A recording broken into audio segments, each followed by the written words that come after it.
Guys, this is Mr. Joshy J, and today I'm here to bring you my Formula 1 2017 Chinese Grand Prix review, where Lewis Hamilton started the race on pole position with Sebastian Vettel second and Valtteri Bottas third and Daniel Ricciardo fourth. It was basically the same top five order is in Melbourne.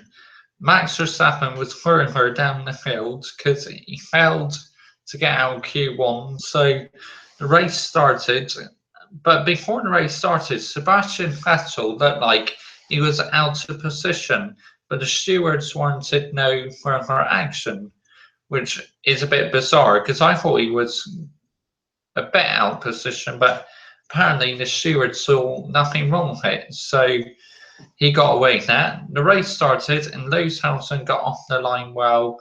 Sebastian Vettel was under pressure from Valtteri Bottas, but he's able to hold Bottas at bay. And Hamilton basically led the race. There was contact at the start between, I think it was a Force India and a Haas car. I think it was. Anyways, the safety car came out later on because Antonio Giovinazzi, like one of the superstars from Australia, had a weekend to forget because he crashed in the race and then he crashed in qualifying at exactly the same corner. So weekend to forget for the young Sauber driver. So the real safety car came out. First of all, it was virtual safety car. Then the real safety car came out. Fernando Alonso and Stoffel van Dol both retired because of a fuel pressure problem with the McLaren Honda. McLaren Honda's woes continue. Fernando Alonso was in the points before he had that problem. So really disappointing for McLaren Honda as they're still having problems.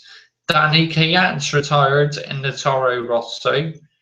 Very unlucky for him because I think he's had quite a good start to the season. He's looking much more confident now, Danny Kvyat. The Kvyat who we all used to know. So really hope it works out for him this season.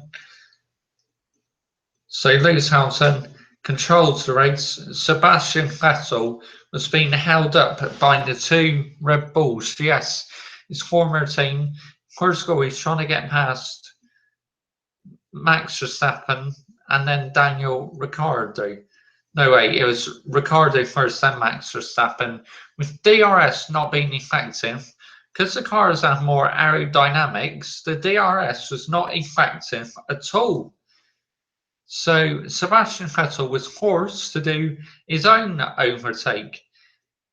He passed the Red Bull around one of the corners, and I gotta say, that is what I've been wanting to see for a little while. Drivers doing their own overtaking without DRS. I honestly think DRS needs to be scrapped because I really enjoyed that. DRS not working, and the drivers had to find their own way to overtake. Reminds me of like the 310 days when there's no DRS at all. I'm not a fan of DRS. I've never liked it. To me, I think they should just take off the cars and allow the drivers to do their own overtaking because I really enjoyed that. Because once Sebastian Vettel cleared the two Red Bulls, he was on his way to catching Lewis Hamilton.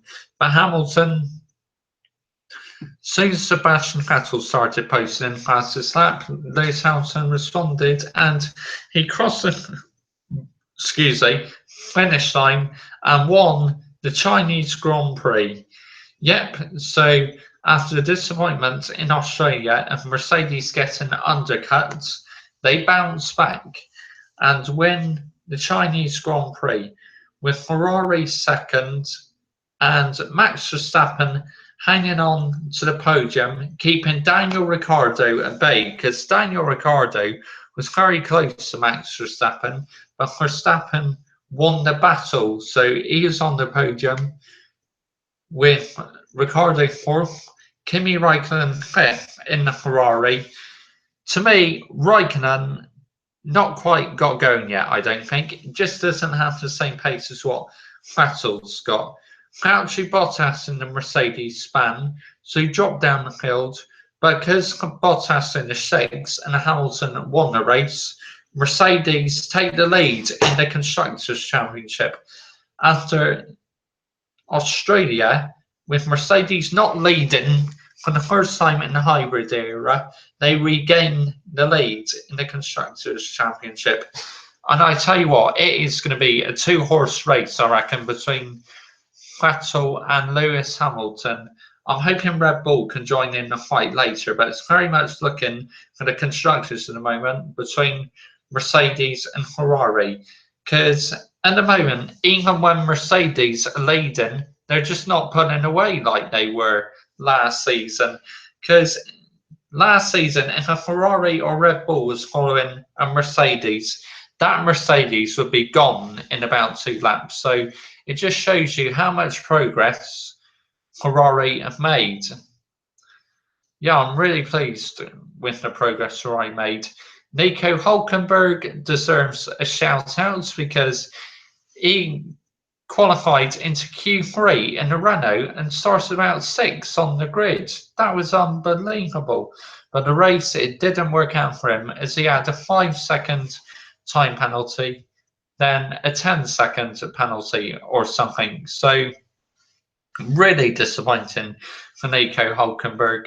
Jolyon Palmer, I think he needs to step up because he could possibly be replaced, and I can maybe see Fernando Alonso going back to Renault for a 3rd time.